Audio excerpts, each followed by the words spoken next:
Matsyendranath and Dattatreya have been held as the greatest yogis in the tradition. A pot, a jug of wine on one lap and a young woman on his other lap. He just looked. Dattatreya looked drunk. This is a demo for parashuram, because he's a man of immense capabilities.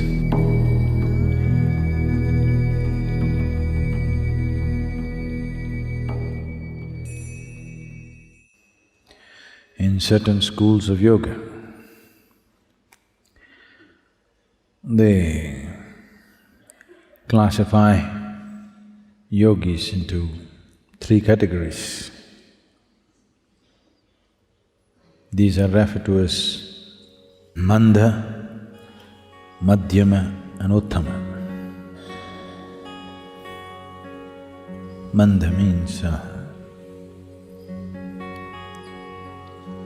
he has tasted what it means to be conscious. He has tasted the source of creation, he has known the oneness, but not able to keep it throughout the day. He needs to remind himself. When he reminds himself, when he's aware, he's there.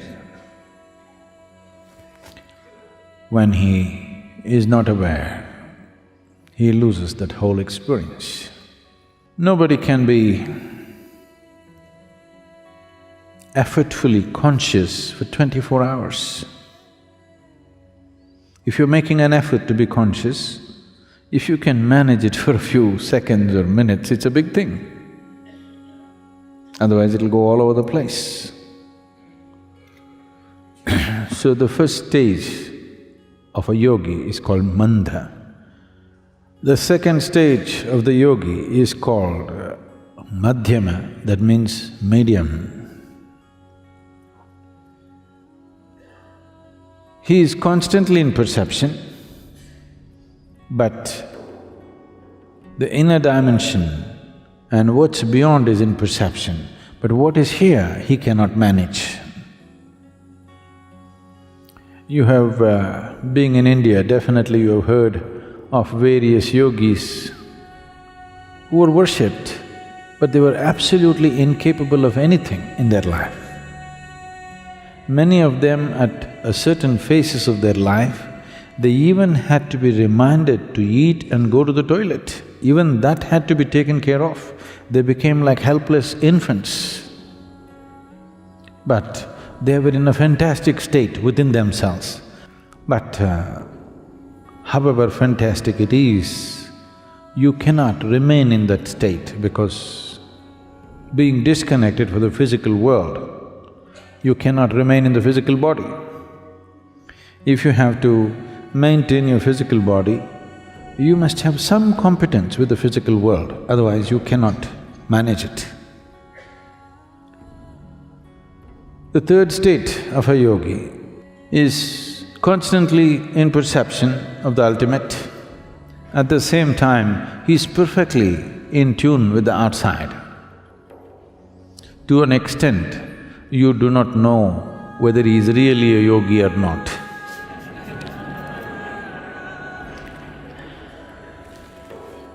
Dattatreya, you heard of Dattatreya? Dattatreya?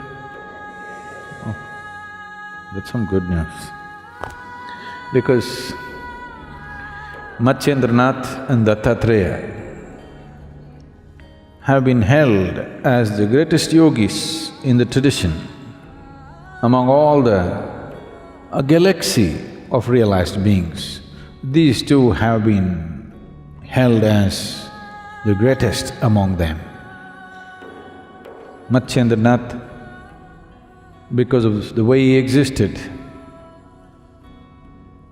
people consider him as the reincarnation of Shiva.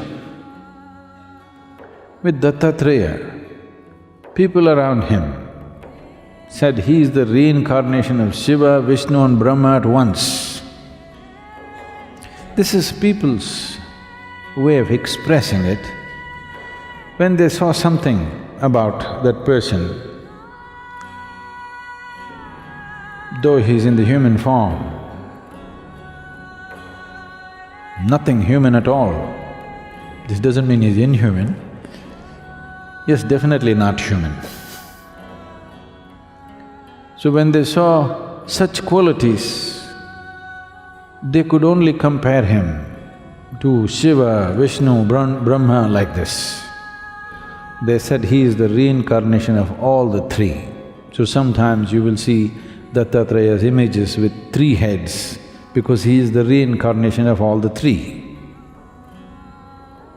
Dattatreya lived a very enigmatic life. Even today, the clan which grew out of him, they follow certain things, a powerful clan. You might have… definitely you heard of Kanfats.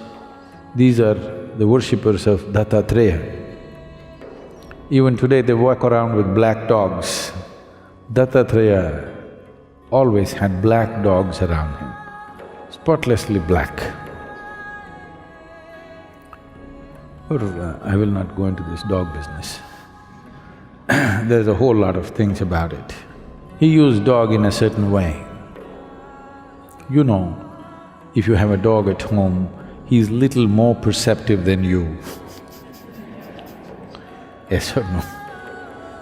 In smell, in hearing, in vision, he seems to be little better than you.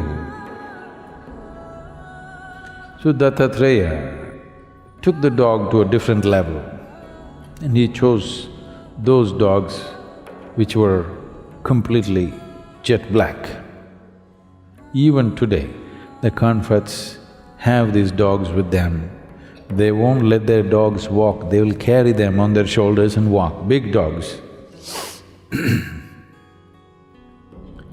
Because it was Dattatreya's pet, so they treat him very special. After 200 generations, still what he set up still runs. Still it's one of the largest clans of spiritual seekers.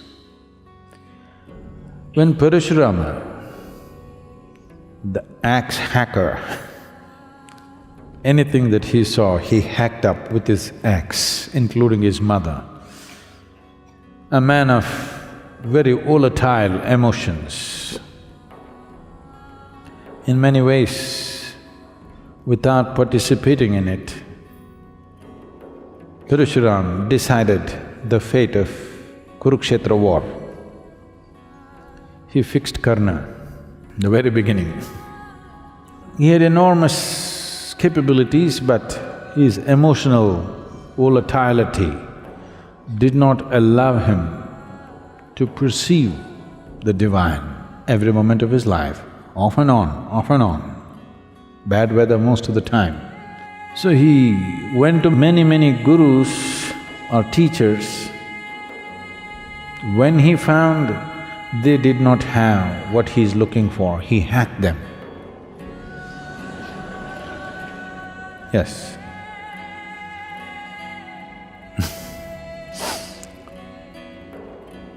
And then he came towards Dattatreya.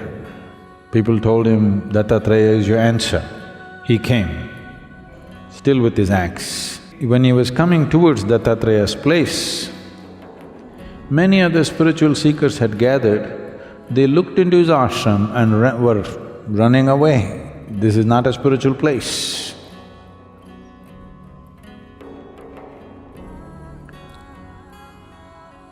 When Parashuram walked in to Dattatreya's abode, he looked.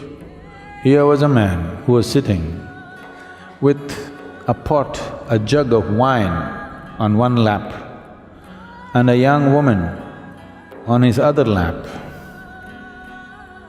He just looked. Dattatreya looked drunk.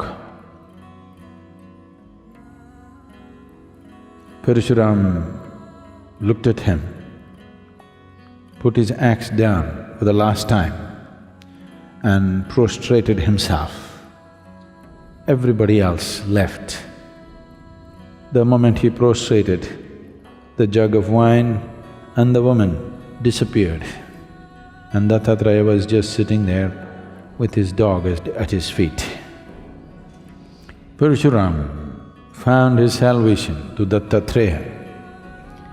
This is a demo for Parashurama because he's a man of immense capabilities, but this capability is finding expression in anger, finding expression in a state of emotional volatility that it always finds negative expression, tremendous power, finding negative expression. So Dattatreya employed a certain ploy, and when Parashurama could see beyond the wine and the woman and his drunkenness and still know that Dattatreya was constantly in touch with the divine, that moment became his opening. If he was that perceptive right through his life, a lot of people would have been spared the axe.